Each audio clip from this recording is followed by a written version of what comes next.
Good evening and welcome to another edition of The Colonel's Kitchen, a joint production for the EKU Office of Alumni Engagement and the Department of Applied Human Sciences. I am Dan McBride, Associate Vice President for Alumni Engagement, one of your co-hosts, along with Dr. Dana Bush from the Department of Applied Human Sciences. Happy St. Patrick's Day, Dr. Bush. Yes, happy Thanksgiving.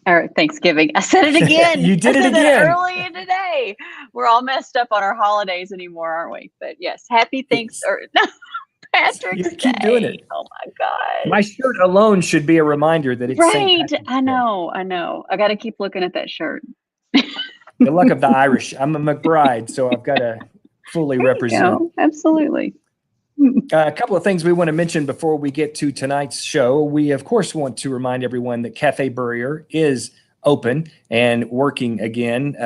It's not in-house dining. It's to-go dining, but Tuesdays and Thursdays, people can still get a meal. That's right. Tuesdays and Thursdays, go online to our department website at Applied Human Sciences, ahs.eku.edu. And there's a Café Burrier tab over there. Make your reservations to come and pick up either in the Burrier building or the POW building on Tuesdays and Thursdays between noon and 1. And tomorrow is Fancy Grilled Cheese Day, Dan, which is a big favorite. I am a huge grilled cheese fan, and I think I'm coming for, I've got pulled pork later in the year, and I think I've got bacon cheeseburger day maybe too. We've got a couple of days lined up for later in the year. So yeah, our students have been, the students have been knocking it out of the park with Café Burrier this semester. So if you haven't tried it out yet, do so. You got several weeks left to do it. And let's cross our fingers that hopefully in the fall, we will all be able to come back to Café Burrier and eat together in person. Also want to remind people about Tasty Tuesday, featured on the alumni social media sites, Facebook page, every Tuesday we have different alums who will submit their favorite recipes. And if you would like to do that, you get a free EKU apron if you're selected to share your favorite menu item or favorite recipe. That's the word I'm looking for, your favorite recipe. You can see it on your screen right there, alumni.eku.edu/Tasty We're always looking for new submissions for that. So please, if you have a favorite dish, then send it in and we'll feature you on our social media sites. Also want to let people know we have a slight adjustment to our schedule coming up next month. Our show will be, normally we're on the third Wednesday of the month. Next month, we will be on the last Wednesday of April, April 28th, and it's a special Derby show, and I'm very excited about that. Yeah, we'll have to get our fascinators. I mean, obviously you're dressing for our themes now, so I can't wait to see what you're going to wear for our Derby theme. Oh yeah, I'll have to dress up like I'm at the races. That's right. But we're moving it a little bit later in the month to get it a little bit closer to Derby time. So we hope everybody will tune in. That's coming up again, April 28th at 8 p.m. for our next Colonel's Kitchen. We have some other horse racing themed programming coming up from Alumni Engagement. I'll talk about that later in the show, but I want to get to the food tonight. Number one, I didn't have dinner, so I'm starving. And number two, we have got a great St. Patrick's Day menu lined up. Tell us what's on the menu tonight, Dana. Oh, we do. I haven't had dinner either, so I'm getting pretty hungry, and it's smelling wonderful in there. So we're going to have a Guinness-glazed Irish ham. So that's going to be our main course. And then a smoked salmon roulade, twice baked potatoes, and we're going to finish that off for the sweet tooth with orange-cranberry scones. It sounds delicious. Any potato I'm a fan of. I don't care what kind of potato. Yeah. So it sounds good. All right. And now tell us who we've got in the kitchen with us tonight. All right. So we've got Chef Sang. You know, he's our star of the show, right? He comes to us with a PhD in hospitality, and his culinary degree is from the Culinary Institute of America at Hyde Park. We've got Bryant Thrasher, who will be graduating this spring from our nutrition and dietetics program. And we need to say a special congratulations to Bryant, because he has been named a co-recipient of the College of Health Sciences Dean Award this year. So we're very proud of Bryant and for all that he does. And then we have also our current student, Taylor Moser, who is actually one of the students that's working in Café Burrier this spring. So that's who's helping us out. All right. So that's who's in the kitchen. Let's go to the kitchen now and join them, and let's start the cooking. Good evening, folks. Good evening. How are you? Thanks for having us here tonight. I'm so honored to present the food items tonight. We are going to make the smoked salmon roulade toast with the mustard butter, and the Guinness-glazed ham, and the orange-cranberry scones with the turbinado sugar. We have a Taylor here, and we have a Bryant, and happy St. Patrick's Day, by the way. Okay. It's not the Thanksgiving, okay? Not Thanksgiving. Okay, let's start with the mustard butter. So Taylor, she's going to introduce how to make the mustard butter. Thank you. First, you're going to start with your butter. It is unsalted. We're going to mix it.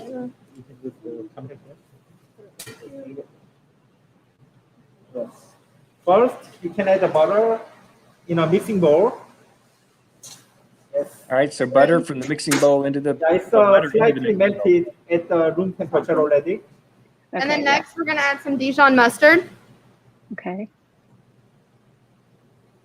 And then after, we're going to add some mustard seed, grainy mustard, I'm sorry, which is just mustard seed and Dijon mustard mixed together. And then we have our fresh dill with a pinch of salt and pepper. And a little bit of lemon zest. You can do that. Yeah. Okay. And then go ahead and mix all this together. Yes. While she's mixing, I'm going to present how to make the salmon roulade. Okay. All right. All right. So tell me, Dana, real quick about the lemon. What he did there and why he did it. So, lemon zest is used in lots of different recipes that call for a glaze or any kind of marinade. It's just a little bit of acidic acid, little juices, kind of brings everything together, and it goes wonderfully with mustard. So, and it's very common to have two different types of mustard, like a Dijon, or even, and then they've used the other, I mean, you could use even a yellow mustard with it, but it just intensifies the flavor. So that's an interesting pairing there. All right. So he's got the salmon. Yeah. Mm-hmm. Yes, to make the salmon roulade, you can spread out the salmon, each layer of salmon on the plastic wrap. So it takes time because it's a little bit delicate. So when you grab a salmon flesh, please use a small offset spatula like this. Mm-hmm. Okay? And you can spread it out a little bit. Yes. And then you can spread nicely. Looks like that. After you spread it out, just a second.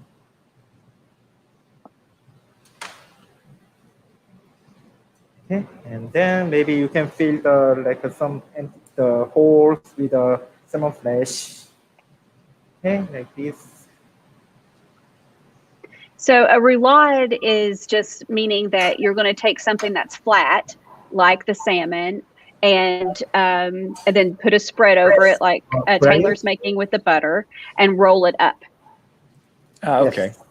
So you can do that with desserts. You can do it with a savory, like what we have here with the salmon. So that's what the term roulade means. And I have a cream cheese mixture. It's a cream cheese mixed with a little bit of sour cream and lemon zest and the fresh dill. This is a good herb going with the salmon, so you can use that. So also you can use purchase different types of salmon, smoked salmon, which is the salmon glavlax, and also pastrami salmon. It's good to make the salmon roulade as well. And when you spread the cream cheese mixture on the salmon, just do just the half of the bottom part, because if you do all the surface of the salmon, it will have too much cream cheese mixture. So you can just spread a little bit, just the half side of the salmon, and then you can roll this one by using the plastic wrap. Grab it and fold it nicely and press down a little bit, and then fold it, and then make a cylinder shape like this by using your finger, and make a cylinder shape like that. Okay. Yep. And like this. Okay. So you're just rolling it up. So you're just rolling it up. Yep. And he's using that plastic wrap to really aid that, because since it's so thin, if you just tried to do it with your hands, it wouldn't be nearly as neat. Yeah. So and then if you part, put too much, sorry. You can fold it and grab the edge of the plastic wrap and roll like this. So the plastic wrap helps hold it together. Yeah. Yes. And then you can this one. You can tie up the edge. This one. You can tie up the other side. And this one is very soft right now. So you can put it in the freezer for 45 minutes to 1 hour, and then it will be frozen a little bit, and then after that you can slice it. Could you grab salmon roulade from the So but putting it in the so freezer. It looks like that. Yeah. Okay. So you can. So when you put it in the freezer, if you hang like this, it's perfect. Otherwise, also you can just place it nicely like that. Okay. So I already made a salmon roulade, and I stored that in the freezer, and I will show you just a second. Oh, not the room. So you put it in the freezer. Mm-hmm. So it's going to make it easier to slice, and it's going to come out much neater. Yeah. Okay. So this is the one I made in the morning. So I made that. So later I'm going to slice it, and I'm going to, by using the the mustard butter. So we are going to present how to display the food items. Okay. So the next one is we are going to present how to make the scone. So now we're the orange cranberry scone. Yeah, fancy biscuit. Fancy biscuit.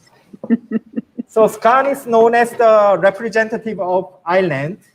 So to make this one, we are going to use the biscuit method. Biscuit method is Brian, he's going to add all the dry ingredients in a mixing bowl, and then he's going to add a little bit of butter, and then it will provide the flakiness. After that, he's going to add the buttermilk inside. Okay, so please would you introduce the ingredients, Brian? Yes, sir.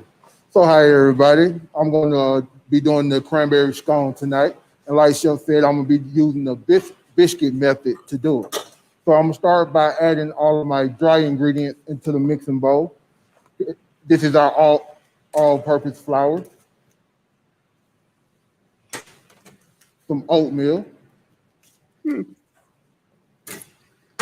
a little baking powder, a little salt, some turbinado sugar. So it's like a coarser brown, it's a coarser sugar than what we typically see is in the white sugar. Our cranberries. I'm gonna go ahead and get that turned on and mixing. And this is what makes it the biscuit method, because I'm gonna add the butter slowly at a time. And that helps with the flakiness of the scone. So I'm gonna start off with maybe 1/3 of the butter that's inside of the bowl. So that's really important to a flaky biscuit. And so anytime you're doing a biscuit or a pie crust or something like that, if you want nice flaky layers, then you want to add the butter slowly, and then also sometimes making it cold. Brian, is that cold butter or is it just room temperature? It's room temperature. So it'll break down a little bit easier. So you add it incrementally, and that helps. This may be slick, but how does that help? Why does that help it be flakier? Or because it helps it break down into the crust, so it is making that dough nice and flaky. So I guess it's easier if you did it all at once. It would be clumpy instead of slowly adding it in. Absolutely, Right. Yes, sir. All right. And I just added that second third of it to it, and about another couple of seconds, I'll go ahead and finish it off, finish the rest of it inside of there. And did I hear you say you're using buttermilk tonight? Yes, ma'am. So after I add the rest of the butter, I go ahead and add some of the buttermilk. Yeah, I love buttermilk in scones or biscuits or pancakes, or it gives it a nice little tang. And so since they're using orange zest and cranberry, that's a great pairing.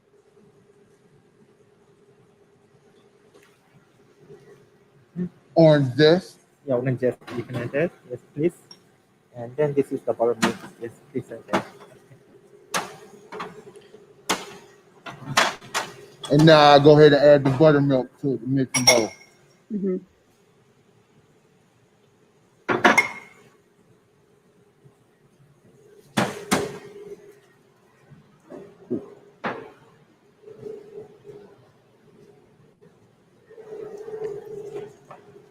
Congratulations, by the way, Bryant. Thank you so much. Are you excited to you graduate in May? Is that right? Yes, sir. All right. I'm extremely excited. It's been a long journey, so. I don't want him to graduate, though. Isn't there something we can do about that? I hope not. I love you all to death, but I hope not. Okay, so our dough is ready. Yes. So now we are going to transfer the dough on the workstation here. So we can sprinkle the flour a little bit. All right. And then you can transfer it. Okay. All right. So by using your hand, you can make a round shape like that. And if you have a rolling pin, you can use the rolling pin. But if you don't have that, like maybe you can use the wine bottle. It's up to you. And also you can use the hand. The thickness of the this scone, the desired thickness is the 3/4 of inch. This one. So you can just spread by using your palm like this. So we make this scone by using the half recipe. So our original recipe is supposed to make the 8 pieces of scones, but this one will make the 4 pieces. So by using your hand, you can just spread it a little bit nicely. Okay. And then, if this one reach at your desired thickness, yes, you can cut it 4 pieces. Now we'll cut it in 4 slices. And did you put something other than flour down, or was it all flour that you put down? It was all flour. I just came with a second batch of flour once he picked it up, just to make sure it doesn't stick. Okay. Transfer to the parchment paper layered sheet tray, and just a second. So we need to brush the buttermilk first. Absolutely. Yes. By using the little bit of buttermilk, we can brush that on top of the scone. And I will work as like a glue for the turbinado sugar. Turbinado sugar contains the molasses inside, so it's known as having more nutrition. That's right.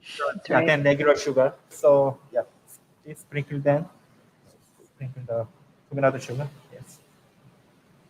I didn't realize that scones were Irish.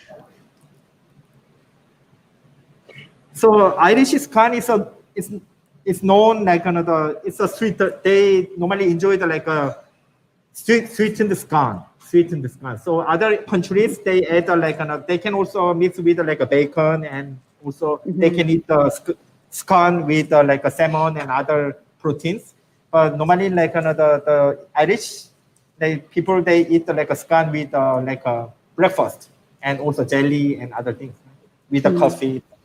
Okay, so after we do, we can bake this one in the oven. The desired temperature is the 425, so we can bake it for 16 to 17 minutes.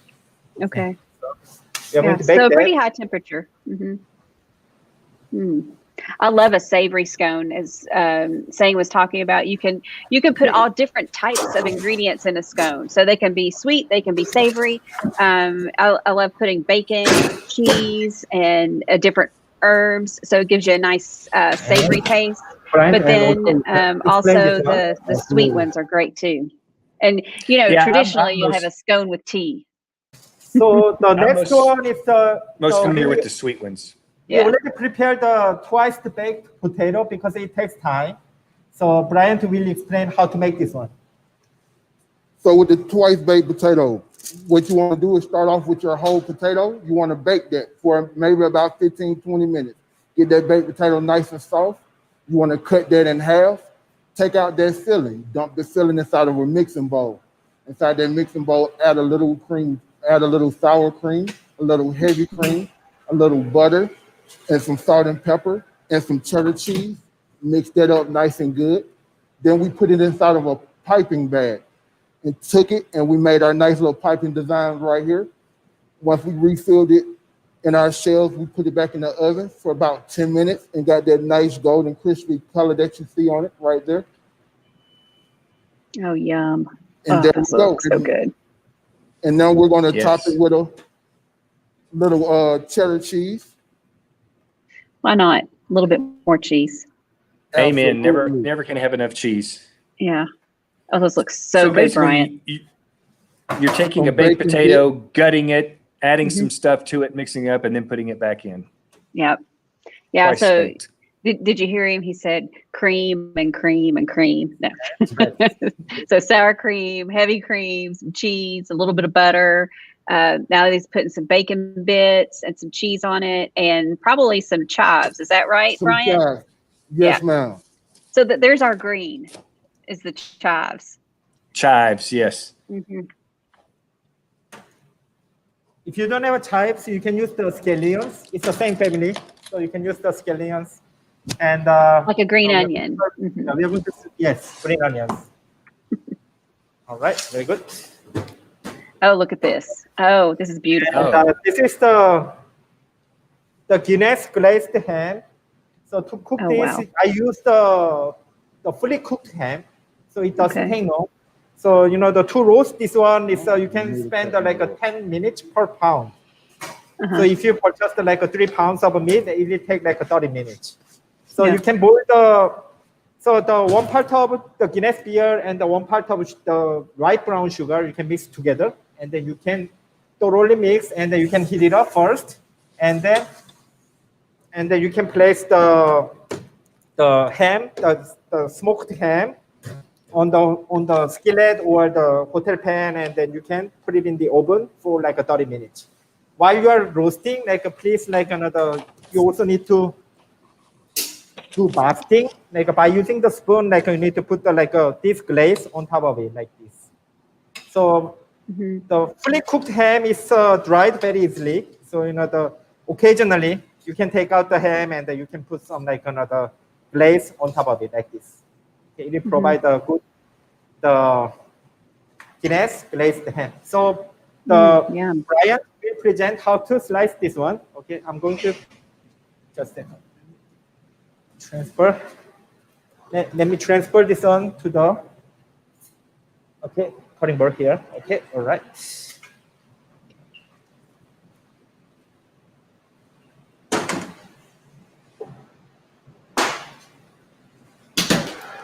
So I would just cut it down the middle one good time. All right, thank you. Okay. Smells delicious. Oh, It looks delicious. that's so great. Oh. Putting a ham is something that is so simple, but you can really dress it up with all different types of glazes, from like a honey glaze, a maple glaze, what we're doing tonight with a Guinness glaze. You can do a dry rub.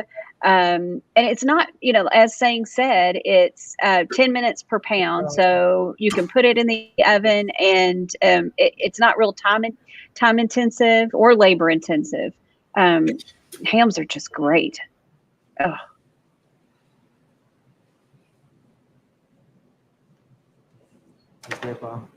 Maybe that's why I said Thanksgiving. It's because a lot of people have ham at Thanksgiving. Have ham. Yeah. It's made you think Thanksgiving with the ham. Maybe so. Yeah. I don't know. I've been saying Thanksgiving a lot for some reason. Even talking about Easter, I'm like, oh, are we going to have Thanksgiving in 2 weeks? No, that would be Easter.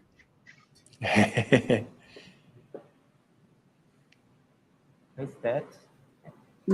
Does look. It looks good. good. So All right, so good. he's putting it in a pan now. Where is the brush of the thing? Yeah. Oh, that's just the serving dish, is it? Yeah. So you can put more glaze on the meat. Absolutely. Yeah. So how much of the Guinness is in that glaze? I don't know if they can hear me. How much Guinness? I used the 1 bottle of the Guinness and 2 cup of the light brown sugar. So that's why it looks, of course, it's going to have a dark color anyway because of the Guinness, but with the brown sugar, it's going to get nice and caramelly and thick. So you can kind of see there when he was brushing on how nice and thick and creamy it kind of is. I don't know if creamy is the right word, but oh, it looks so good. Yeah.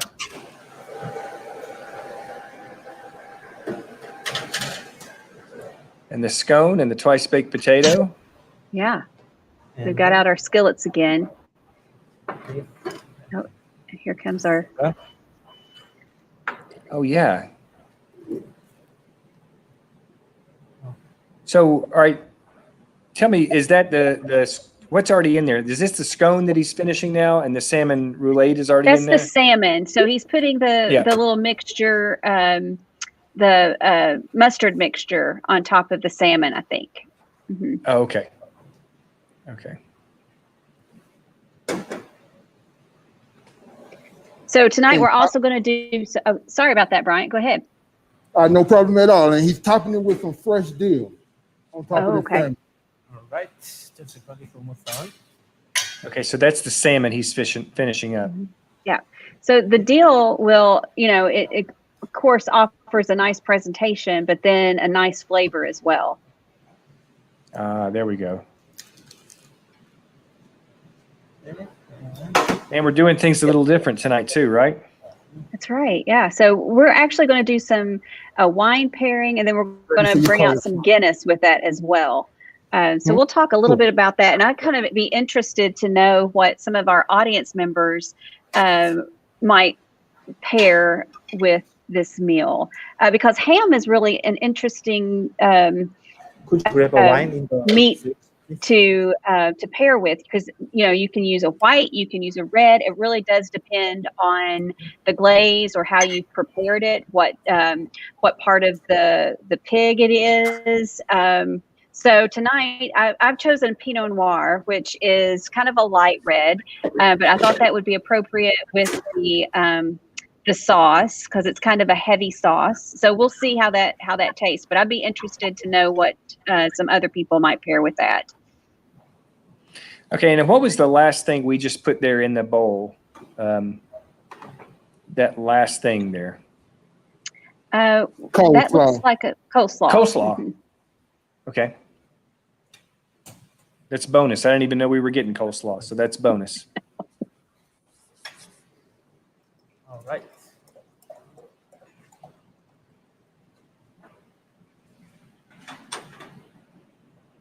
And you'll have to talk about the wine, Dana. I am, as people know, I'm not a big drinker, although I do enjoy a glass of wine on occasion, but I only drink whatever my sister tells me I should. So I'm not an expert by any means. Well, wine is one of those things that I like to pretend I know a lot about. And, but I'm not sure if I do, I would love to spend more time studying about it, but, when we started traveling to Italy, my husband and I traveled to Italy quite frequently, and or just in Europe in general, and we really learned about how that wine if you pair it right, if you pair it correctly, it's going to really enhance the flavor. Oh, but look at that meal. That looks fantastic. Okay, so we complete the scone and twice baked potato and Guinness-glazed ham. And also we have a creamy coleslaw and salmon roulade with mustard butter. So we are going to serve the food, and please taste it. Please enjoy the St. Patrick's Day. Thank you, Sang. Amen. It looks delish. Mm-hmm. Absolutely. So somebody's going to bring it to us, though, right? I hope so. If not, I'm going to go get it. Yeah. Who's bringing it? Brian, are you bringing it? Oh, we got chilled glasses. Oh, we got some chilled. Yeah, we got the Guinness. So I'm not much of a beer drinker, but when I do drink beer, I like it dark and like a Guinness. Of course, I love coffee, and I think that's one of the reasons that I like a dark beer as well. But, what a better day to drink a dark beer than on St. Patrick's Day, right? That would be absolutely true. Although I am not a beer drinker, Steve Greenwell is our beer drinker in the office, and so he's the expert on that. Yeah. I do cook with Guinness. But you're right. If there's ever a day for it, it would be St. Patrick's Day. Absolutely. It's today, right? Yeah. All right. They're going to be coming out this way. I'm going to put on my mask just for a second. Yeah. I was going to say we are in different rooms. Socially distant from the chefs. Mm-hmm. We are spread out, but now as they come in with the food. Oh, here we go. Thank you, Sang. And I have the same problem everybody has when they put their mask on with glasses. I'm starting to fog up now. Thank you.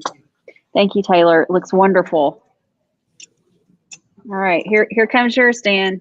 It's coming your way. All right. You always get it first. I know. Sorry about that. Here we go. It looks delish. Yes, excellent. Silverware. They take good care of us, don't they? They do. Oh, yeah. Awesome. Thank you. Well, Well, I think we need to begin our meal with a little Irish toast. What do you think, Dan? Absolutely. I think we do. And I just happen to have one. All right. So here we go. Here's a little Irish toast for us. May joy and peace surround you, contentment latch your door, and happiness be with you now and bless you evermore. Oh, Cheers. Cheers.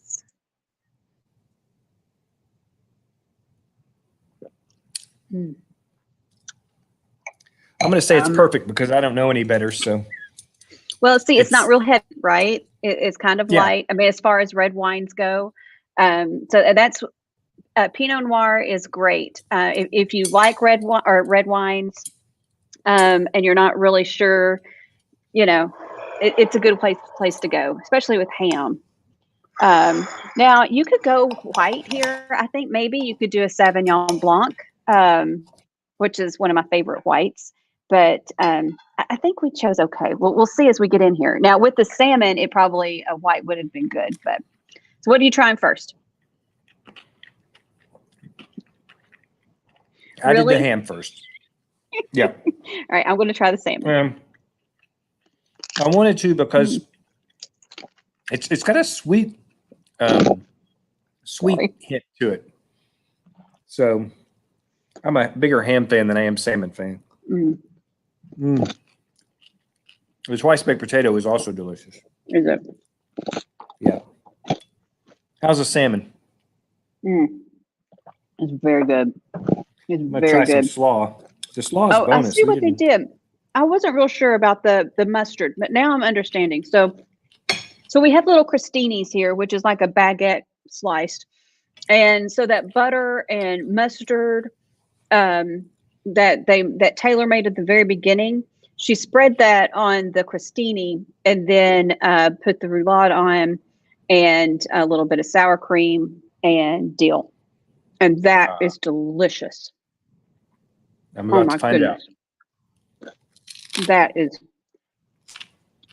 delicious. That is fantastic. It is good. I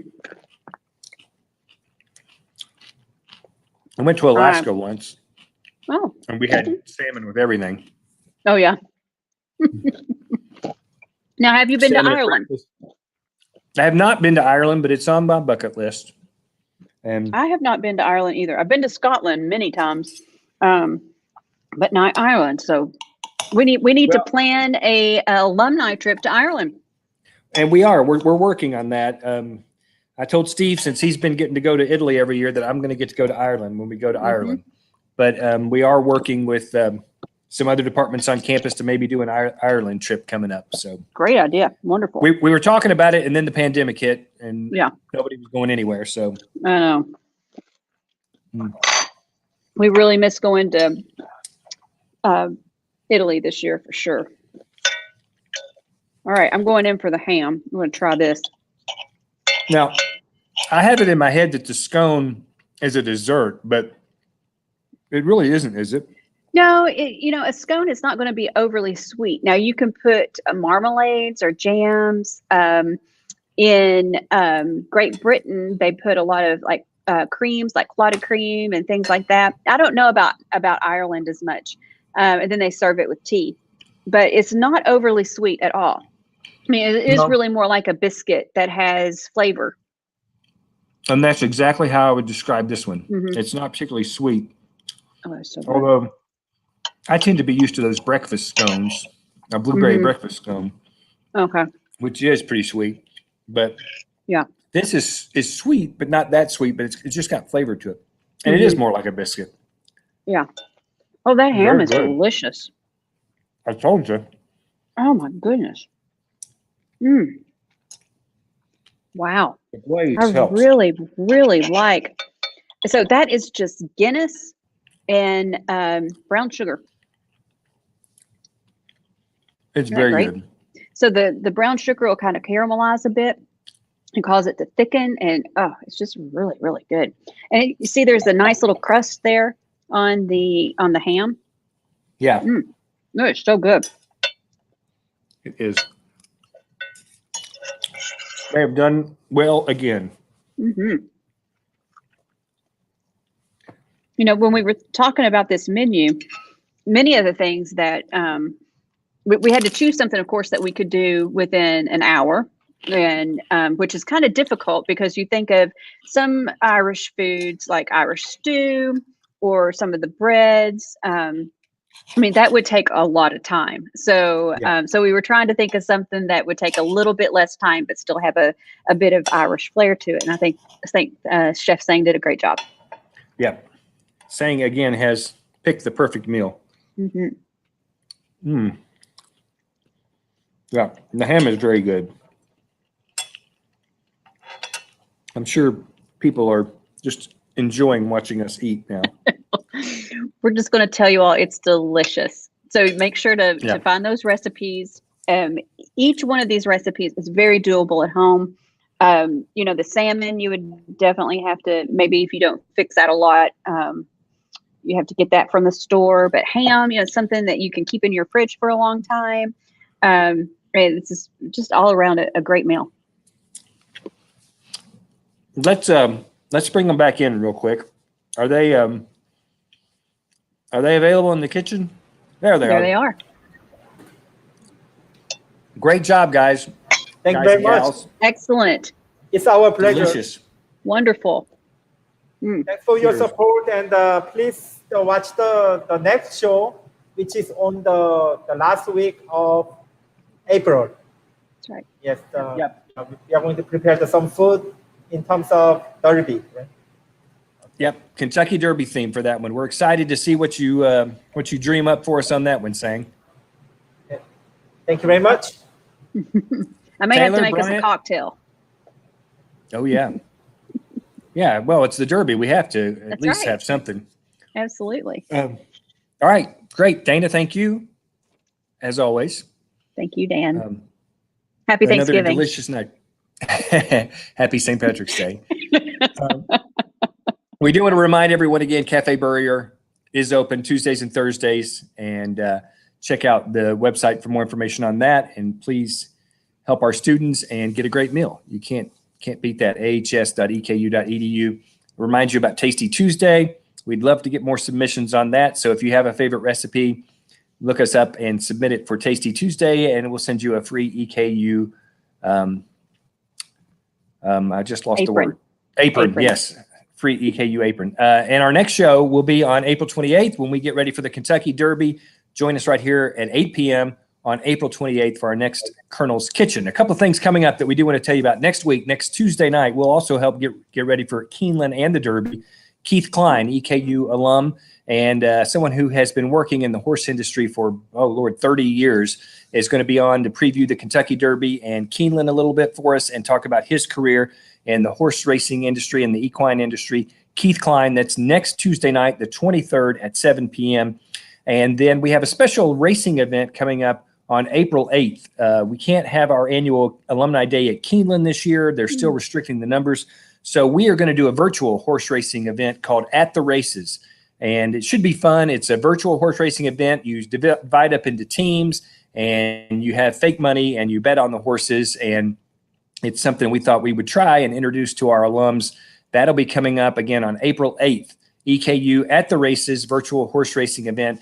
And then also we have another alumni trivia night coming up on Monday, the 29th of March. So if you enjoy alumni trivia, the student alumni ambassadors will be helping put that together on Monday, the 29th. Be watching for more details on that. That will wrap it up for tonight for the Colonel's Kitchen. Again, for Dana Bush, I am Dan McBride. We thank you for watching, and we'll see you next time.